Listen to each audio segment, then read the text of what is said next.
Rabbi इश्रह ली सदरी वयस्सिर ली अमरी वहलुल उक़दतम मिन लिसानी यफ़क़हू क़ौली वजअल ली वज़ीरम मिन अहली। ये सूरतुल हज है, कुरान की सूरह नंबर 22, उसकी आयत नंबर 22। इसका मैं कंपैरिजन करूँगा सूरह नंबर 32 से, सूरह सजदा आयत नंबर 20। ये आपके सामने आयत नंबर 20। इसमें ज़िक्र हो रहा है जब जहन्नमी जहन्नम से निकलना चाहेंगे लेकिन वो नहीं निकल सकेंगे। उसका ज़िक्र करते हुए अल्लाह सुब्हानहू व तआला फरमाते हैं, कुल्लमा अरादू अन यखरुजू मिन्हा मिन गम्मिन उईदू फिहा।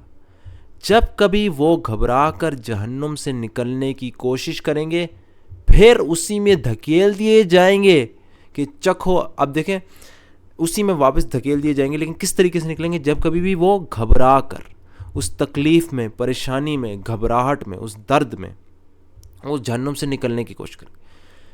यही कैफियत, यही तकरीबन मिलते जुलते अल्फाज अरबी के कुल्लमा अरादू, सूरह सजदा आयत नंबर 20 में ज़िक्र है।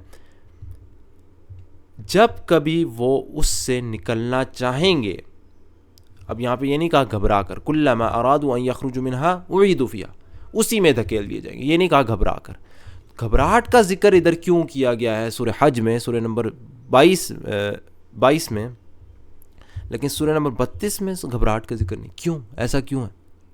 अब आप सिर्फ सियाक़ व सबाक़ देखें और ख़ूबसूरती ज़रा कुरान की देखते चले जाएं। ये एक तफसील है, ये एक तफसील से बात की गई है कि किस हालत में होंगे कि वो जहन्नुम से निकल जाएंगे। घबराहट होगी, तकलीफ़ होगी, दर्द होगी, उस परेशानी में। चूँकि यहाँ पे तफसील दी गई है, अगर आप पीछे आयत नंबर 22 थी, आयत नंबर 19 से पढ़ते हुए हैं तो यहाँ पे अज़ाब, सूरह हज में अज़ाब की तफसील दी गई है।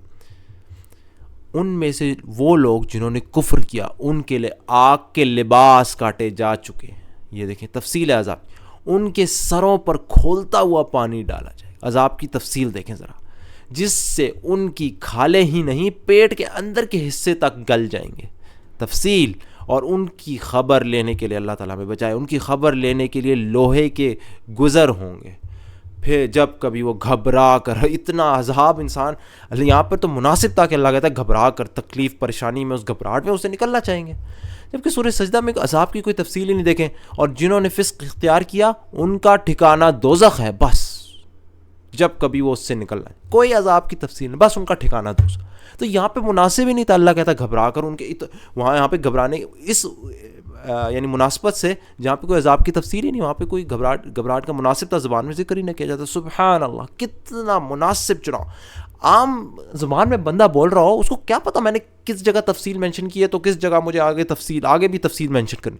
इतना मुश्किल काम ये कौन एक आम इंसान कर सकता है सहरा में बैठे? कितना मुश्किल काम। ये तो सुबहान अल्लाह एक बात थी, और ये काफ़ी था ज़बान कुरानी खूबसूरती देखने के लिए। लेकिन मैं मज़ीद आपको कुछ और खूबसूरतियाँ दिखाता हूँ। सिर्फ यही एक तफसील नहीं है, आप देखें जहाँ पे ज़्यादा तफसील दी गई कि वो घबरा कर, तकलीफ़ और परेशानी, घबराहट में निकलेंगे, गम का लफ्ज़ इस्तेमाल किया गया है, अरबी में गम का लफ्ज़ इस्तेमाल किया। यहाँ पर उनको क्या कहा है? इनमें से वो लोग जिन्होंने कुफ्र किया, यहाँ पे कुफ्र की बात हो रही है, जबकि सूरह सजदा जहाँ कोई तफसील नहीं, वहाँ पे बात हो रही है फ़िस्क़ की। फ़िस्क़ कहते हैं, कोई मुसलमान भी एक फासिक हो सकता है, ठीक है, वो काफिर ना सही, नाफरमानी, फ़िस्क़ नाफरमानी करना, तो एक मुसलमान भी जो है वो फासिक हो सकता है। लेकिन कुफ्र तो उससे बड़ी चीज़ है। फिर सिर्फ यही नहीं, आप ये भी देखें कि यहाँ पे जो बात कर रहा है वो क्या है? वो डायरेक्ट उनको कहा जा रहा है उसी में धकेल दिए जाएंगे कि चखो, डायरेक्ट लिखा जाए ज़ूक़ू, जहाँ पे शिद्दत है, वो घबरा कर नहीं, वहाँ पे डायरेक्ट कहा जा रहा है ज़ूक़ू अज़ाब अल-हरीक़, चखो अब जलने का अज़ाब। लेकिन सूरह सजदा में उनसे कहा जाएगा कि अज़ाब का मज़ा चखो, उनसे कहा जाएगा। यहाँ पे डायरेक्ट कहा जा रहा है चखो। और फिर इससे भी बड़ी बात, जहाँ पे घबराहट का जिक्र है वहाँ पे आप ये देखें, कहा जा रहा है जलने की सज़ा का मज़ा। यहाँ पे जलने का जिक्र है, इसलिए तो घबराहट का भी जिक्र यहाँ पे ज़्यादा मज़ा। यहाँ पे जलने का जिक्र नहीं, यहाँ पे सिर्फ आग का।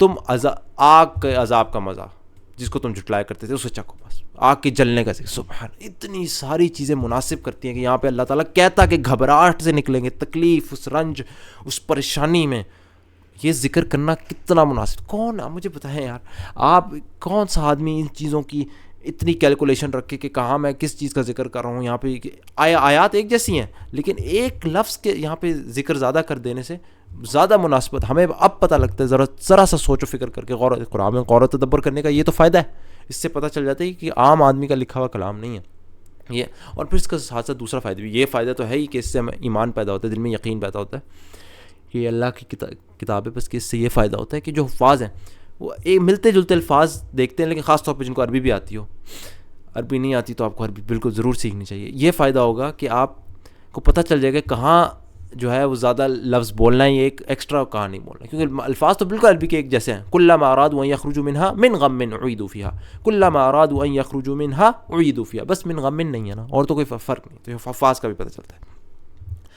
तो अल्लाह ताला से दुआ की। देखिए यही तो चीज़ें होती हैं जो कुरान की, यही तो एक मिसाल मैं आपको दे रहा हूँ, कुरान भरा हुआ है। मैं इन्हीं चीज़ों को देख के तो मुझे सुबह जोश और हिम्मत और ताकत और अंदर से वो पैशन पैदा होता है सुबह रोज़ उठने का, कि मैं पहले तो मेरे लिए एक आम सी किताब थी, हराम है हलाल है, बस ये हराम हलाल की किताब थी, इसका मेरी ज़िंदगी में क्या ऐसे असर था, पढ़ो तिलावत करो।